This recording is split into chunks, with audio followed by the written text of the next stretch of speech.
Hey guys, welcome back to Pugs Built. So, haven't posted anything in a while. Sorry, a lot of shit going on. Been waiting on a bunch of parts for Sebastian's Mustang. Been waiting on a bunch of parts for my car. I haven't gotten everything since COVID. It's taken forever to get parts. So, I mean, it is what it is. But we got some suspension parts for Sebastian's Mustang. Supposed to help him out and get him a little bit better drag times. Because beforehand, the video that I posted on my Instagram, was hopping a little bit. So, some of this shit should help. And, let's go ahead and go over to Sebastian and see what he has to say. Alright, so these are the parts here. So I got the BMR rear upper control arms. I noticed after a couple of 3,000, 4,000 RPM launches that I got a nice little clunking on both sides of my rear. So I'm hoping that's going to be the issue. The rear upper control arms on the car now are factory. The rear lower control arms are BMR adjustable solid lowers. So I'm pretty sure all that extra attention was caught in the flex in the uppers since they were still factory and probably blew that bush slam out. So what we got here is a 9010 front strut from the launch. If you watch after the video, in the video, the car nosedives right after the launch. It doesn't lift the front end up. It pulls the front tire off the ground just a little bit, but then it nosedives straight down, even with every gear shift. So what we need to try to do is keep that front end up in the air to help keep that ass end planted, and these should do the job. Pretty much it pushes up with 90% of the force and doesn't let it come back down. Until you want it to. Well, it is hardly even that. You're going to hit a bump and it's going to be bouncing around. At least that's how everyone describes it. Now for the rear, I was kind of skeptical about these. These are Viking Performance. I heard they worked, or they were part of, I think it was QA1. No, it's not QA1. I can't remember who they were part of. I can't remember now. But they're double adjustable, so it allows you to adjust the compression and rebound on these to make them both good use for street and drag racing.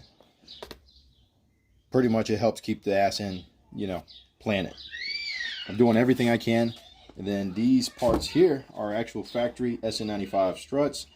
They'll help keep the front end and the rear level with each other. Pretty much second best to a true drag spring. Now you can see right now the car sits pretty low, and the problem I'm having is I got the front so low that it doesn't want to lift up between gear shifts. It's just trying to space down on the ground. So it's going to help get that rake fixed, and hopefully actually look like a drag car going down the track. So see it now. We're going to see what it looks like in a little bit. All right. Well, we're going to go ahead and get this thing all jacked up and everything all taken care of. Get the wheels off of it and we'll be back at y'all. Alrighty guys, so I accidentally went to taking stuff apart. So, first step is taking off the caliper. So you take off the caliper, you take the brake pads out, and you hang the caliper up somewhere. Hold on, let me get my flashlight. Oh, I can't find it. Alright, first step, you hang up the caliper after you get it off. Don't let it hang on this line. It will cause frays inside of this line. There's be a bunch of people that's going to comment on this, be like, oh, I've done it a million times, blah, blah, blah. If you've done it a million times, you're doing it wrong. Hang it up. Do not let that caliper stress this line because it makes them go bad prematurely. Then you take the rotor off after you take the bracket. Bracket's just 2 15s, well, on this particular car. Take the bracket off, take the rotor off, take the nut off of the outer tie rod. After you pull the cotter pin out, sometimes it's easiest just to smack right here with the hammer a couple times.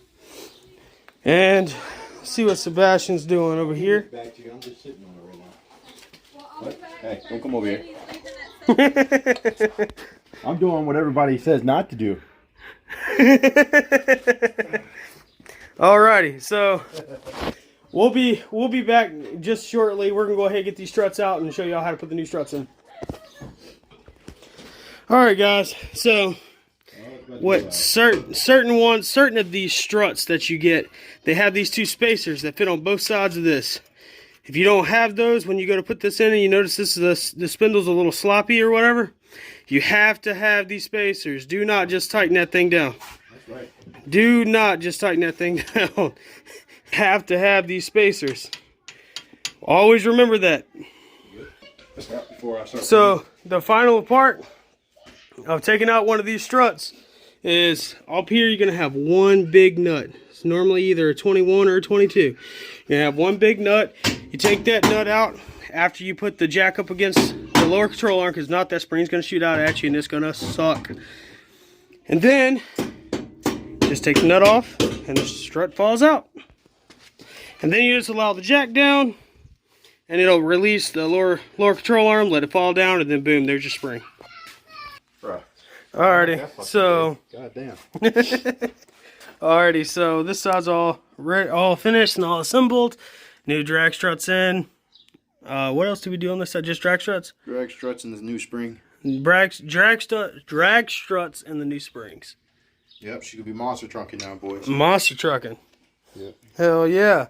And Sebastian's gonna film me putting this side back together for you guys so you can see the process of putting it back together, because we didn't really have that much time to be filming while we were doing it, you know what I'm saying? Because we're trying to beat the daylight or beat night. So alrighty guys, here goes Sebastian. He's gonna start filming me putting this side together. Alright, let's get this other spring. These one? Yep, that's the one. Yeah, it's gonna suck. Yeah, it is. Alright. There. Bring it back up. You want to show them how you got it aligned on that lower control arm? Alright, So if you take a close look down here, you see where the coil ends? It's a little staggered. If you look at the control arm, it also has a little divot. Move your arm. See that little notch right there? It has to be lined up perfectly. alrighty. And then, I need... Get you a little pry bar. All right. Yeah, I need a little pry bar. Go ahead and bring that drill over here when you come to. Where did you even put that little one? It's over there.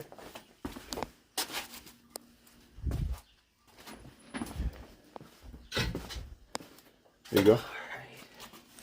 So a little trick that I've learned. Just going to try to compress the spring and slide it in.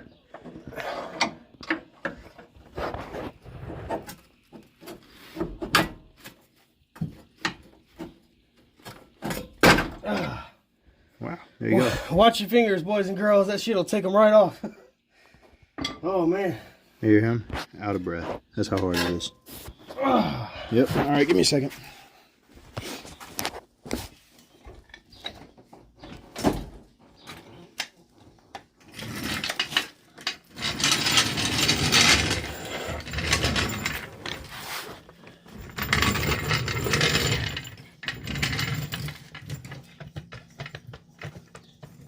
Best to get a jack under there to support this lower control arm so you can compress the spring up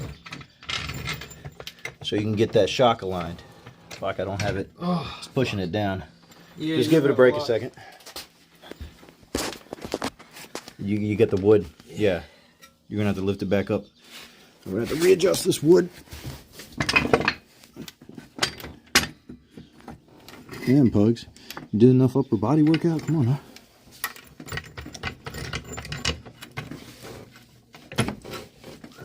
Alright. Back up some more. Where's my flashlight? I don't know. It's tilting, dude. The blocks are tilting. Oh, that's not safe. Nope. Alright, we're going to have to pause this for a second, guys. Let's get this resituated. Alright, so we got off camera. We did it because it was pain in the ass. So what we do is we put this jack right here up under the control arm. And then usually you can't have two pieces of wood under there with the actual jack itself when you're first pushing it up. So what we do is we take this bolt, we put it in the first hole down here and the first hole on the spindle up here, because those two will line up. Drop the jack down, put your two pieces of wood on it, pick it up, and then both holes line up like that. And then you're able to slide both bolts through. Then once you slide both bolts through, you can put your nuts back on. You ready for me to zing this top nut? Yeah, and Sebastian's going to go ahead and zing that top nut up there. And get that on and in place and ready to go. And then this strut.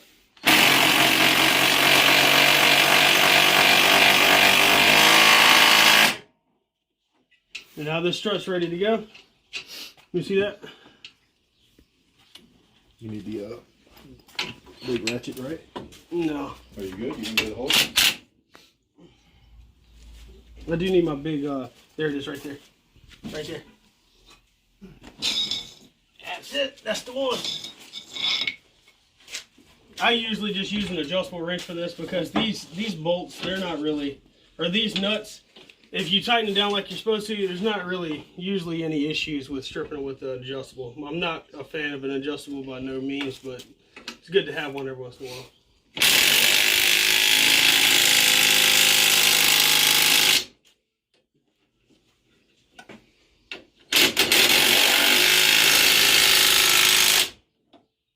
All right, Bash, let me get your 1/2 inch.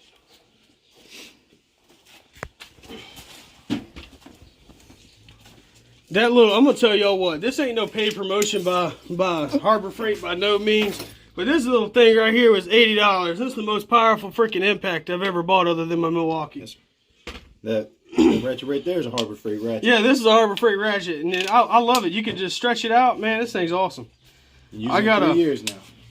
I got a snap-on one about this long, but the problem with it is sometimes you can't get up in there in places, so it's nice to have this little free room right there. You know what I mean? No, they don't. Oh shit!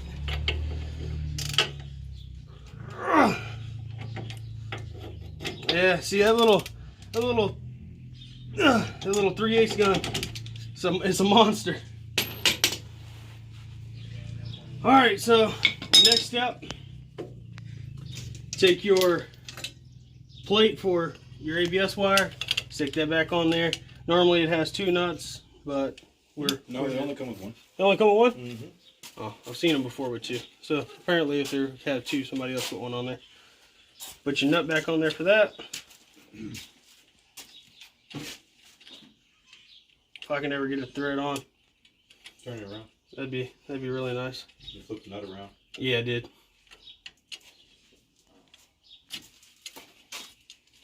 Just like this.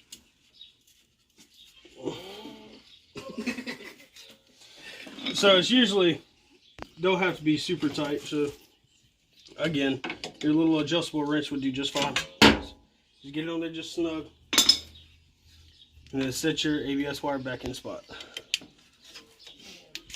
Go down, over,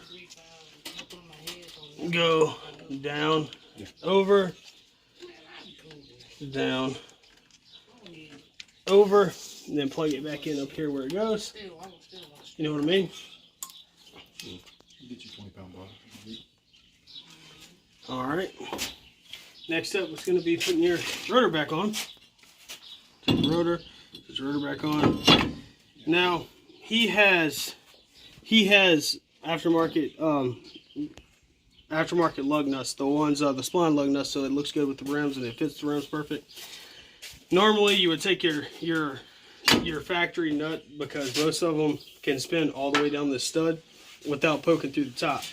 You don't want to do that with the spline ones, because if you do, 90% of the time you're going to bust the top off the spline lug nut and it's going to look crazy. So normally if you have stock lug nuts, just screw one down until it tightens up this rotor right here, and it'll keep it flopping around like that. Probably after we do the engine though. The next thing is to stick your caliper bracket back on.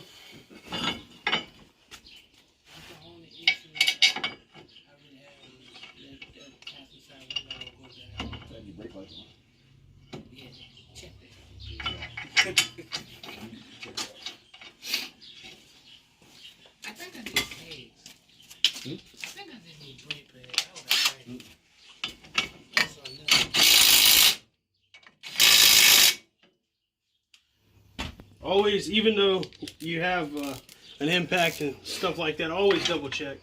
It never hurts to make sure that they're tight. Remember, hand tight on that outer tie rod. And always make sure that your dust shield is bent out of the way so it don't make no noise. You hear it making noise, it means something's bent where it's going to make noise. Figure that out, find where it's at.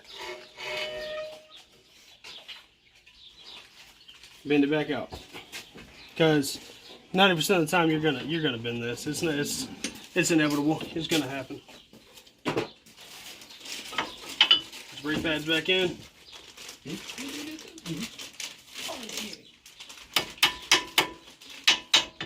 Put brake pads back in. Cut your caliper back out from where you have it hanging. Put your caliper back on. As I said before, never let this caliper hang from the brake hose. It's not good. It will cause failure at the caliper. Alrighty. Push that back, pull back in. Put this one back in.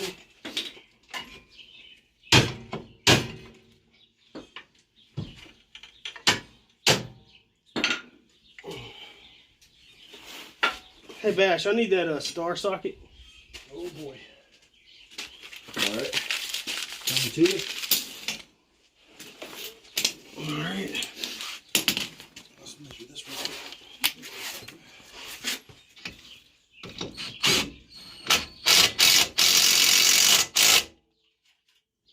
1, 2, Alright.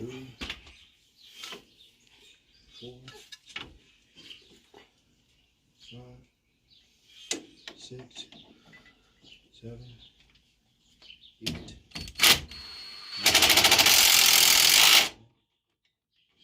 9, 11, 12, 13, 14, 15. Like I said before, always double check, make sure that they are tight, because you never know whenever that battery powered impact's going to be running out of juice and it isn't going to do anything correctly. Next thing is the outer tie rod. Slide that back in the spot. Find your outer tie rod nut. And I need to find my 19 wherever that's at. Hey, throw my 19 over there. Spit out the brake parts cleaner can. Thank you, thank you.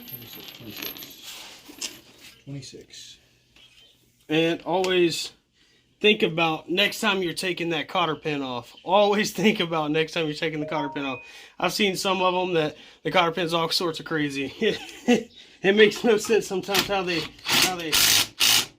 it.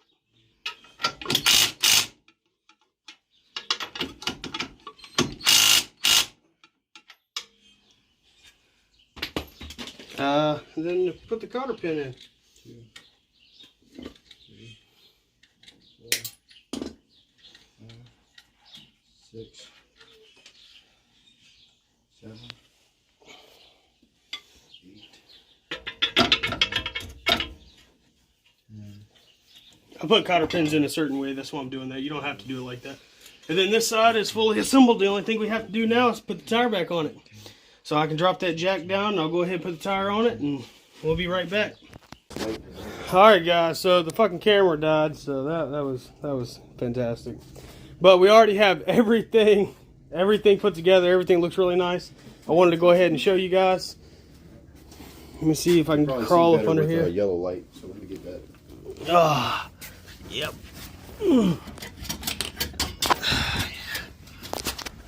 Oh, let me zoom out a little bit on this thing. Oh, that's the wrong one. So we got the new shocks in.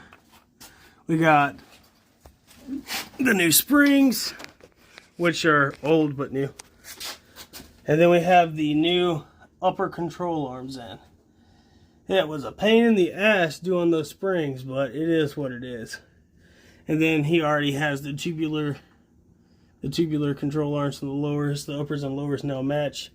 He has the Viking Adjustable. The Viking double adjustable. Warriors. New rear shocks. They're called the Warriors. The Viking Warrior shock. Both sides is finished. And other than that, man, everything seems to be done. So I'll get a picture out on my Instagram because it's dark now, and we weren't able to get a before and after pic. So what I'm gonna do is I'm gonna get a before picture, and I'm gonna tag it beside an after picture just to see, how much it raised up. You could just and take like that. screenshots out of your video because we got one in the daylight. This is true. Yep, we can do it like that too. We got some funny bloopers I'm gonna put in at the end of this video. Right before the camera died. Right before the camera died. It was Priceless. great. But I think that'll be all for this time. Be sure to like and subscribe. If you have any questions on anything that we do, just drop a comment. Make sure to hit that bell notification too, because I mean that helps us out a lot and lets y'all know when we post a video and y'all get to see the video. You see what I'm saying? So thanks for watching Pugs Built. Oh, don't do it long ways. Do it sideways. Is it on? Yeah, it's on.